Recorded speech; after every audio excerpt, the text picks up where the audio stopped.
nước mắt lặng thầm vì anh nhớ đến em. Và mùi hôn khi xưa ta trao anh không thể đã quên.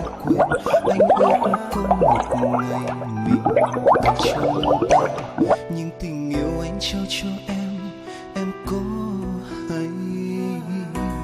Phải đau càng đau thật nhiều thì em mới hiểu ra tình yêu anh đã dành cho em chưa bao giờ phôi phai.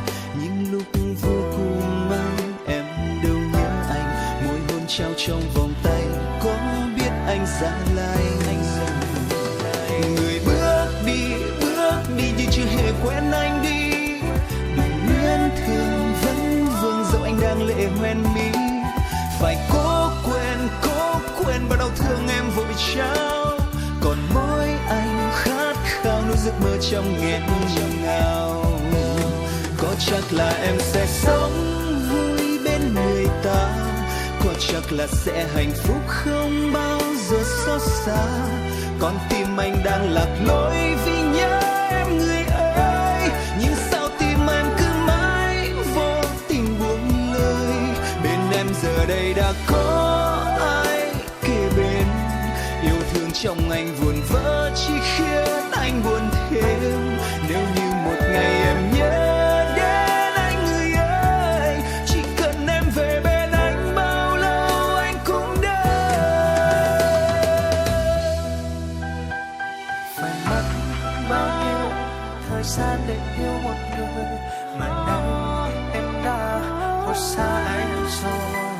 Giờ em đang ai tìm hạnh phúc mới, mặc kệ anh trong nỗi đau người ơi.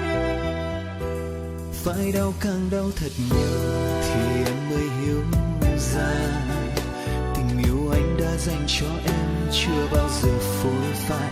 Những lúc vô cùng mang em đâu nhớ anh, môi hôn trao trong vòng tay có biết anh ra lại. Người bước đi như chưa hề quen anh đi, đừng luyến thương vẫn vương dẫu anh đang lệ hoen mi. Phải cố quên bao đau thương em vội trao, còn mỗi anh khát khao nuôi giấc mơ trong nghẹn ngào. Có chắc là em sẽ sống vui bên người ta, có chắc là sẽ hạnh phúc không bao giờ xót xa. Con tim anh đang lạc lối vì nhớ em người ơi, nhưng sao tim em cứ mãi vô tình buông lời.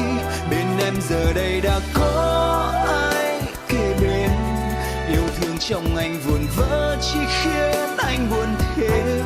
Nếu như một ngày em nhớ đến anh người ơi, chỉ cần em về bên anh bao lâu anh cũng đợi.